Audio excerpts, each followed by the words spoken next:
नमस्कार दोस्तों। आज के यूज़फुल बुक्स 333 के इस शानदार एपिसोड में आप सभी का स्वागत है। आज की हमारी इमोशनल भावनात्मक कहानी, एक माँ की अधूरी कहानी। क्या यही दिन देखने के लिए पाला था? इस शीर्षक की ये कहानी हम सबको सोचने पर मजबूर कर देगी कि क्या हमारी जिम्मेदारियां हैं और क्या हमारे फ़र्ज़ हैं। ये एक बहुत ही इमोशनल भावनात्मक कहानी है, इसे बहुत ध्यान से सुनिएगा। माँ एक ऐसा लफ्ज़ जो सिर्फ प्यार, त्याग और बलिदान से भरा है। लेकिन क्या हर माँ को उसके बच्चों से वापस वही प्यार मिलता है? ये कहानी है मुंबई की मीरा की, एक ऐसी माँ की जिसने अपने बच्चों के लिए अपना पूरा जीवन दांव पे लगा दिया, त्याग और बलिदान से अपना पूरा जीवन भर दिया। और बदले में मीरा को क्या मिला, आइए देखते हैं। मुंबई की भीड़ भाड़ वाली सड़कें, बारिश हो रही थी। एक औरत अकेली खड़ी थी जिसकी आंखों में आंसू भरे थे। इस औरत का नाम मीरा था। इसकी ज़िंदगी में एक बहुत बड़ा मोड़ आया था। रातों रात इसकी ज़िंदगी अंधेरे में डूब गई थी।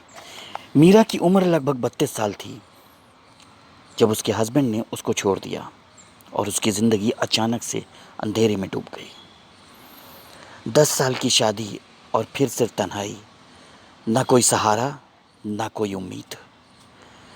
अब मीरा अकेले मरीन ड्राइव पर बैठकर समुंदर की तरफ देखकर, उसकी समुंदर की लहरों की तरफ देखकर यही सोच रही थी, अब मैं क्या करूं, अब मैं क्या करूं, अब मैं क्या करूं, कहाँ जाऊं, किसके पास जाऊं, कौन है मेरी ज़िंदगी जीने का मकसद, कौन है मेरी ज़िंदगी जीने का मकसद।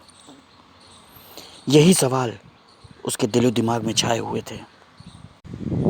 मुंबई की मेरीन ड्राइव पर रातों की चीखती खामोशी के बाद मीरा ने फैसला किया कि वो 2 छोटे बच्चों को गोद लेगी।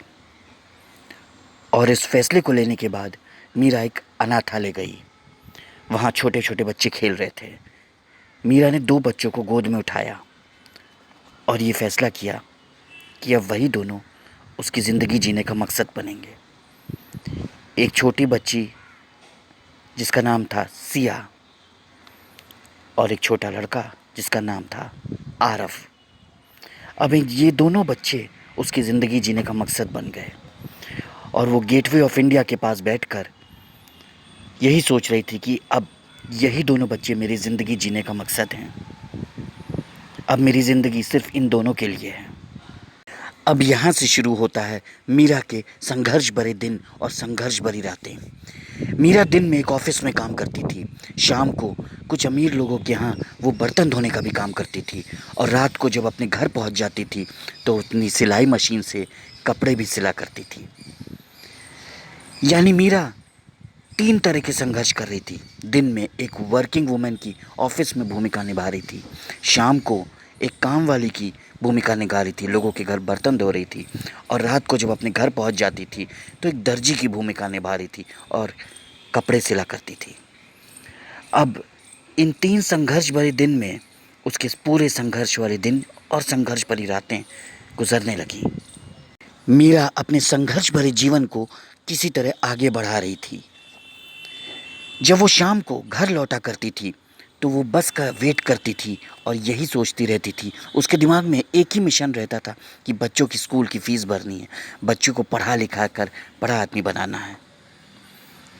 और जब वो घर पहुंच जाती थी तो उसके दोनों छोटे बच्चे सिया और आरव की मुस्कान देखकर उसकी सारी थकान मिट जाती थी। इसी तरह साल बीतते गए और बच्चे बड़े हो गए। अब उसकी बेटी सिया ने मेडिकल की पढ़ाई पूरी कर ली थी और वो एक डॉक्टर बन गई थी, और उसका बेटा आरव भी कोडिंग में एक्सपर्ट बन गया था। अब वो एक सॉफ्टवेयर इंजीनियर बन गया था। इसी तरह साल बीतते गए और मीरा के संघर्ष ने दोनों बच्चों को पढ़ा लिखा कर मजबूत बना दिया। अब समय आ चुका था सिया की शादी का। सिया की शादी हो रही थी। सिया की शादी एक एनआरआई से हो रही थी। मीरा ने इस शादी में अपना सब कुछ लगा दिया और उसने शादी में किसी तरह की कोई कमी नहीं रहने दी। सिया की शादी मुंबई के ताज होटल से हो रही थी। मीरा की आंखों में पूरी तरह से खुशी थी। कोई भी ये देखकर कह नहीं सकता था कि एक सिंगल मदर इतना कुछ कर लेगी, लेकिन मीरा के संघर्ष ने सब कुछ कर दिखाया। सिया की शादी बहुत धूमधाम से मुंबई के ताज होटल से हुई। सभी लोगों ने बहुत एंजॉय किया, सभी लोगों को बहुत मज़ा आया और शादी में किसी भी तरह की कोई कमी नहीं थी। शादी के तुरंत बाद सिया यूएसए निकल गई। कुछ ही दिनों बाद आरव भी, क्योंकि सॉफ्टवेयर इंजीनियर बन चुका था, उसकी यूएसए के एक कंपनी में जॉब लग गई और वो भी यूएसए यानी अमेरिका की तरफ निकल गया। समय करवटें बदलता गया और फिर से मीरा मुंबई में अकेली होने लगी। मीरा पुराने फ़ोटो एल्बम देख रही थी और रूम में सिर्फ सन्नाटा था और वो अकेली बैठी हुई थी। अब पहले की तरह सिया के कॉल्स भी कम हो गए थे। आरव भी अमेरिका में अपनी ज़िंदगी में बिज़ी हो चुका था। अब सिर्फ फेस्टिवल्स में मीरा के पास एक फॉर्मेलिटी भरा कॉल आता था। समय ने मीरा को फिर से अकेले कर दिया था। मीरा बांद्रा वर्ली सी लिंक के पास बैठकर यही सोच रही थी कि क्या यही मेरी ज़िंदगी की सच्चाई है? क्या यही मेरी ज़िंदगी की दिल तोड़ देने वाली सच्चाई है? क्या इसी दिन के लिए मैंने बच्चों को पाला था? क्या इसी दिन के लिए मैंने बच्चों को पाला था? 4 साल बाद मीरा के फ्लैट पर कोई नॉक करता है। मीरा उठकर दरवाज़ा खोलती है। वो जैसे ही दरवाज़ा खोलती है, देखती है सामने उसका बेटा आरव खड़ा है। आरव फ्लैट में घुसते ही मीरा के पैर छूने भूल जाता है और वो सिर्फ एक ही लाइन कहता है, माँ चलिए ना यूएस, बड़े घर में आपको सब कंफर्ट मिलेगा। मीरा मुस्कुराकर अपनी आंखों में आंसू भरे कहती है, बेटा मैं यहीं ठीक हूँ, तुम जाओ अपनी दुनिया में खुश रहो, मेरा आशीर्वाद सदा तुम्हारे साथ है। भारत में बच्चे माँ बाप को अकेला नहीं छोड़ते, उनका सहारा बनते हैं।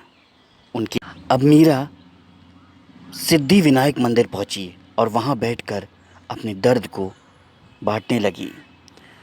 वहां पहुंचते ही उसका दर्द बहुत कम हो गया और वो मंदिर में भजन कीर्तन करने लगी। अब उसका वक्त कैसे कट जाता उसे पता ही नहीं चलता और उसके मन में एक अजीब सी शांति आने लगी जो उसे सुकून देने लगी। बस अब उसे कभी कभी एक सवाल दिमाग में ज़रूर गूंज रहा था, क्या माँ बाप सिर्फ इसी दिन के लिए बच्चों को पालते हैं? क्या मैंने इसी दिन के लिए बच्चों को पाला था? दोस्तों, अगर आपके पेरेंट्स आपके साथ हैं तो उनको कभी अकेला मत छोड़िए, उनके लिए वक्त निकालिए। पैसा और सक्सेस दोनों ज़िंदगी में दोबारा मिल सकती है, लेकिन माँ बाप नहीं। ये कहानी आपको एक स्ट्रॉन्ग इमोशनल मैसेज देती है। अगर आपको ये कहानी पसंद आई हो, अगर ये कहानी आपके दिल को छू गई हो, तो इसे ज़्यादा से ज़्यादा लाइक करिए, ज़्यादा से ज़्यादा शेयर करिए और जितना हो सके लोगों को ज़रूर पहुंचाइए।